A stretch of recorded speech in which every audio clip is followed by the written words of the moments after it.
Assalamualaikum warahmatullahi wabarakatuh. Salam sejahtera bagi kita semua. Sebelumnya perkenalkan diri, nama saya Faisal dari Prodi PGSD semester 1 Universitas Primagra. Di sini saya akan menjelaskan pengertian, fungsi, dan jenis lingkungan pendidikan.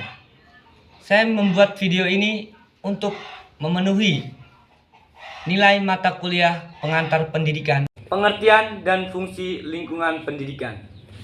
Pendidikan dibagi menjadi 3 jenis, yaitu pendidikan informal, pendidikan formal, dan pendidikan non-formal.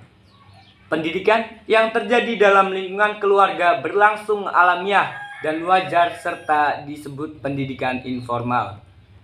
Sebaliknya, pendidikan di sekolah adalah pendidikan yang secara sengaja dirancang dan dilaksanakan dengan aturan-aturan yang ketat, seperti harus berjenjang, berkesinambungan, sehingga disebut pendidikan formal. Sedangkan pendidikan di lingkungan masyarakat, umpamanya kursus, kelompok belajar, tidak dipersyaratkan berjenjang dan berkesinambungan, serta dengan aturan-aturan yang lebih longgar sehingga disebut pendidikan non-formal.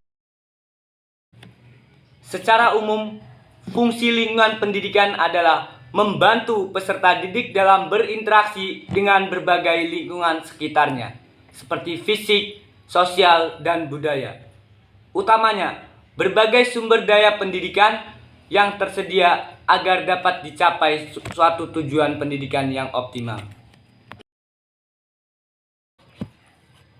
Perlu pula dikemukakan bahwa pelaksanaan pendidikan dilakukan melalui 3 kegiatan, yakni membimbing, mengajar, dan atau melatih. Ayat 1 pasal 1 dari Undang-Undang Republik Indonesia nomor 2 tahun 1989.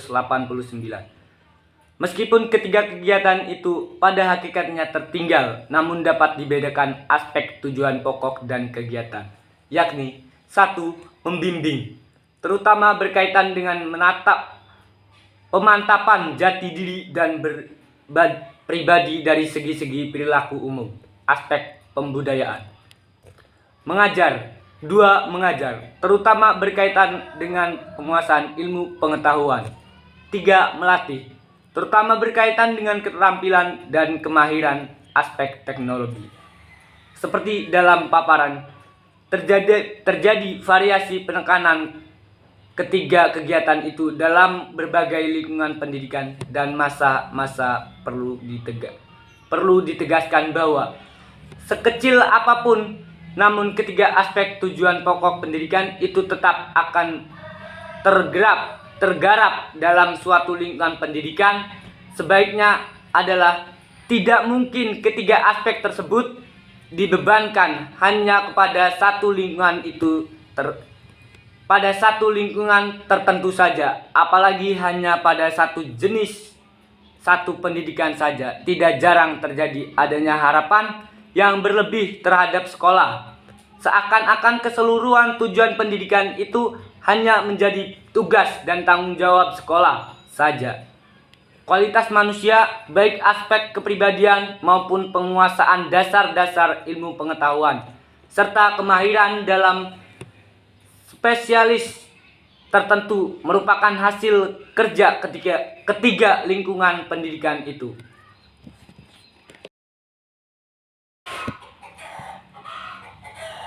Selanjutnya ada Tripusat Pendidikan. Dalam Peraturan Dasar Perguruan Nasional Taman Siswa, Putusan Kongres X tanggal 5-10 Desember 1966, Pasal 15 ditetapkan bahwa 1.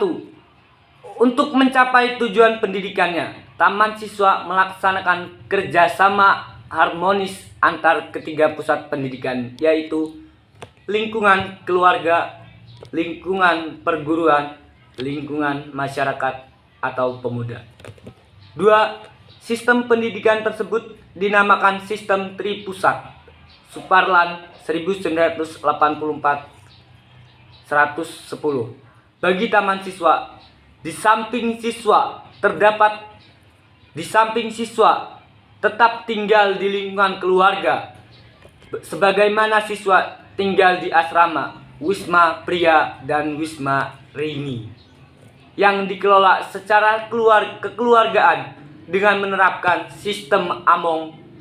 Sedangkan pada lingkungan masyarakat, taman siswa menerapkan dengan penekanan memupukkan semangat kebangsaan. Suparlan 1984.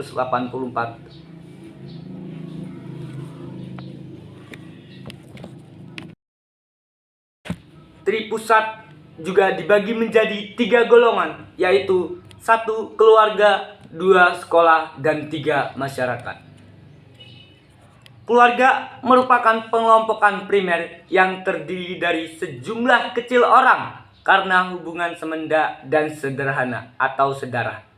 Keluarga itu dapat berbentuk keluarga inti, di antaranya ayah, ibu, dan anak, ataupun keluarga diperluas. Di samping inti ada orang lain seperti kakek, nenek, adik, dan pembantu, dan yang lain-lain. Sekolah dalam upaya mewujudkan pembelajaran yang mendidik perlu dikemukakan bahwa setiap keputusan dan tindakan guru dalam rangka kegiatan belajar mengajar akan membawa berbagai dampak dan efek secara siswa kepada siswa, baik efek instruksional maupun efek langsung. Bahkan efek langsung dari bahan ajaran yang menjadi isi pesan dari belajar mengajar. Masyarakat. Kaitan antara masyarakat dan pendidikan dapat ditinjau dari 3 segi aspek, yakni 1. Masyarakat sebagai penyelenggara pendidikan, 2. Lembaga-lembaga kemasyarakatan dan atau kelompok sosial di masyarakat, 3. Dalam masyarakat tersedia berbagai sumber belajar baik yang dirancang maupun dimanfaatkan. Pengaruh timbal balik antara tripusat pendidikan terhadap perkembangan peserta didik. Perkembangan peserta didik, seperti juga tumbuh kembang untuk anak pada umumnya, dipengaruhi oleh berbagai faktor, yakni hereditas, lingkungan poros perkembangan, dan anugerah. Khususnya untuk faktor lingkungan, peranan tripusat pendidikan itulah yang dapat menentukan baik secara sendiri-sendiri maupun secara bersama-sama. Dikaitkan dengan 3 poros kegiatan utama pendidikan: membimbing, mengajar, dan melatih seperti tersebut. Pasal 1 ayat 1 Undang-Undang Republik Indonesia Nomor 2 1989. Peranan ketiga tripusat pendidikan itu bervariasi meskipun ketiganya melakukan pendidikan. Meskipun ketiganya melakukan 3 kegiatan pokok dalam pendidikan tersebut, kaitan antara tripusat pendidikan dengan 3 kegiatan pendidikan untuk mewujudkan jati diri yang menatap, penguasaan pengetahuan dan kemahiran keterampilan dilukiskan pada bagian 5 nomor 1 halaman 183. Dari bagian 5.1 tersebut dilukiskan bahwa setiap pusat pendidikan dapat berpulang. Setiap pusat pendidikan dapat berpeluang memberi kontribusi yang besar dalam kegiatan pendidikan, yakni 1. Pembimbingan dalam upaya penetapan pribadi yang berbudaya. 2. Pengajaran dan upaya penguasaan pengetahuan. 3. Penelitian dan upaya kemahiran keterampilan. Kontribusi itu akan berada bukan hanya antar individu, tetapi juga faktor pusat pendidikan itu sendiri yang bervariasi di seluruh wilayah Nusantara. Namun kecenderungan umum utamanya pada masyarakat modern, kontribusi keluarga pada aspek penguasaan pengetahuan dan pemahiran keterampilan makin mengecil dibanding dengan kontribusi sekolah dan masyarakat. Selanjutnya ada lampiran Kepmendikbud nomor 0412 tahun 1987. Muatan lokal dapat dikategorikan sebagai berikut. 1. Tujuan-tujuan yang segera dapat dicapai, yakni bahan pengajaran lebih mudah diserap oleh murid. Selanjutnya, sumber belajar di daerah dapat lebih dimanfaatkan kepentingan pendidikan. Selanjutnya ada murid dapat menerapkan pengetahuan untuk memecah masalah yang dikemukakan di sekolah. Yang terakhir, murid lebih mengenal kondisi alam, sosial, dan budaya. 2. Tujuan-tujuan yang memperluas waktu relatif lama untuk mencapai, yakni murid dapat meningkatkan pengetahuan mengenai daerahnya. Murid diharapkan dapat menolong orang tuanya dan menolong dirinya sendiri dalam rangka memenuhi kebutuhan hidupnya.